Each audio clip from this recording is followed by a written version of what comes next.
Топ 5 зодии, които винаги се връщат при бившите. Казват, че бившите са бивши с причина, но за тези зодии това не важи. Виж кои не могат да забравят старата любов. Номер 5. Рак. Ракът обича дълбоко и истински. Ако е обичал някого веднъж, винаги ще носи това чувство и често му дава втори шанс. Номер 4. Риби. Рибите живеят в спомените. Те идеализират миналото и често се питат, ами ако този път е различно. Номер 3. Скорпион. Скорпионът уж се е отдалечил, но още следи всяко твое движение. И ако все още има чувства, ще се върне. Мълчаливо и опасно. Номер 2. Везни. Везните мразят да са сами. Те често се връщат към познатото, вместо да започнат от начало. Особено ако има спомени и снимки. Номер 1. Телец.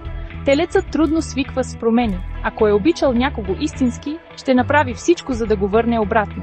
А ти, връщал ли си се някога при бивш? Или не прощаваш? Напиши зодията си долу в коментар.